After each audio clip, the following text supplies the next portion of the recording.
Hi friends, कैसे हैं आप लोग।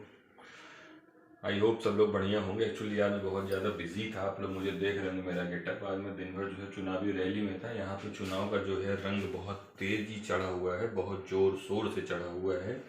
तो आज पूरा शहर जो है वो चुनावी माहौल में एकदम ढला हुआ है और कल तक ढला रहेगा। परसों सुबह से यहाँ वोटिंग है, इसलिए आज मुझे ज़्यादा टाइम नहीं मिल पा रहा है ब्लॉग बनाने के लिए। तो आज छोटा सा ही ब्लॉग शूट होगा।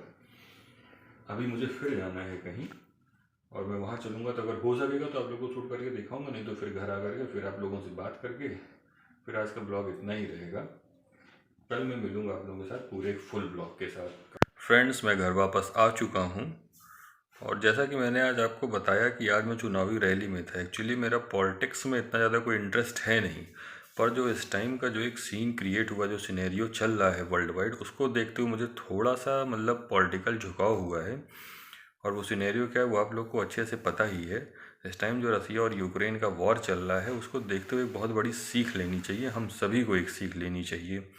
वो सीख ये है कि अगर कोई भी देश आत्मनिर्भर नहीं है और वो दूसरे के ऊपर निर्भर हो करके अगर कुछ ज़्यादा ही बोलता है या टोटली किसी मतलब पूर्णतया दूसरे के ऊपर वो निर्भर है और उसके ऊपर निर्भर होकर अपने आप को शक्तिशाली बनाने की कोशिश करता है और ये दूसरे देश को धमकी देता है कि मैं पहले जैसा नहीं हूँ, मुझसे आप लड़ने की कोशिश मत करना, तो आप देख ही सकते हैं क्या अंजाम हो रहा है यूक्रेन का।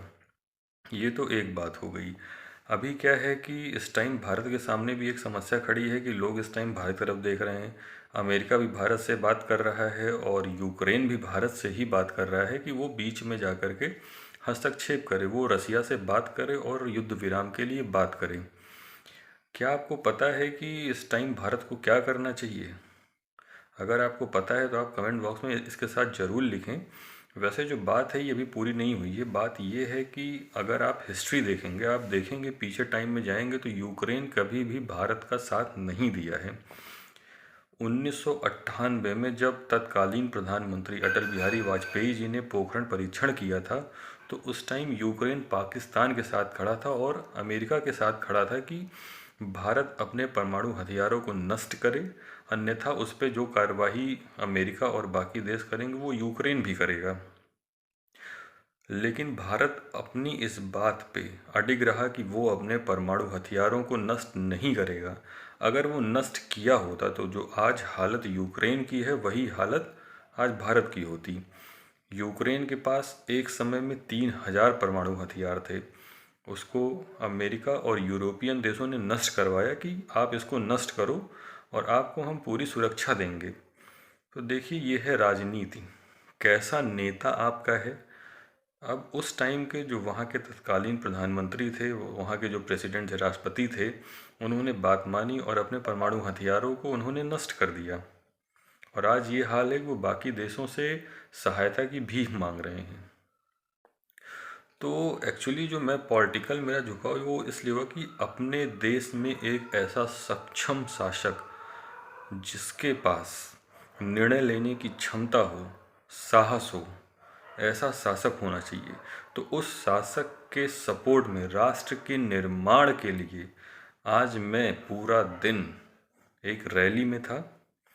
तो मेरा आज का पूरा दिन वो समर्पित था राष्ट्र निर्माण हेतु, एक सशक्त भारत के लिए।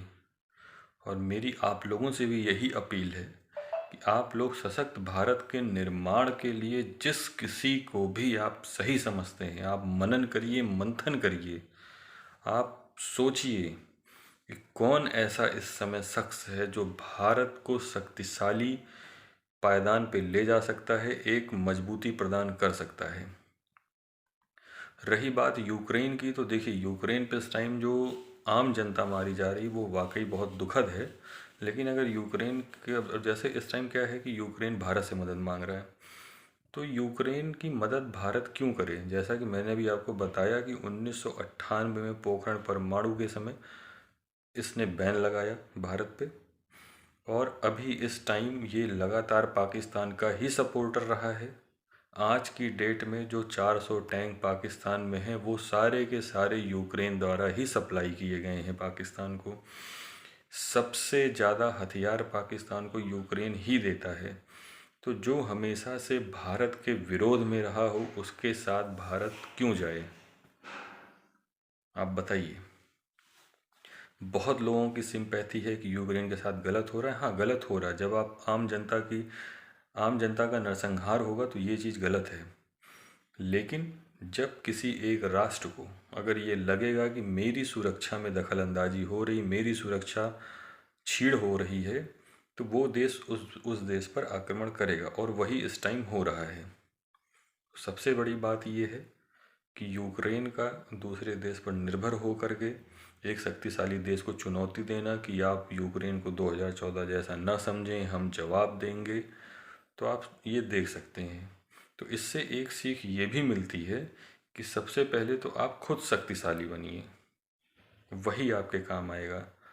उदाहरण के तौर पर अभी चाइना ने गलवान में जो किया है, गलवान में जो आक्रमण हुआ था, उस टाइम कौन सा देश भारत के साथ आया?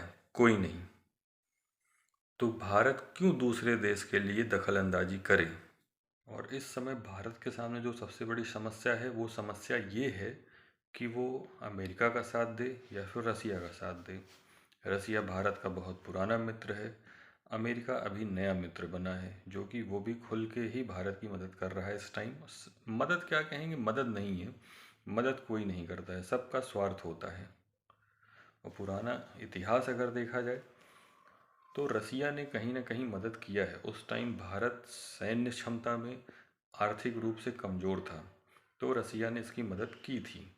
अमेरिका तो हमेशा से ही अवसरवादी रहा है। उस टाइम इसको भारत की बाज़ार, सबसे बड़ी बाज़ार दिखती है जहाँ से सबसे ज़्यादा मुनाफा कमा सकता है, इसलिए ये भारत के साथ है। और चाइना के विरोध में अगर कोई शक्तिशाली देश एशिया में खड़ा है तो वो भारत है। सिर्फ और सिर्फ अमेरिका इसलिए इसके साथ है।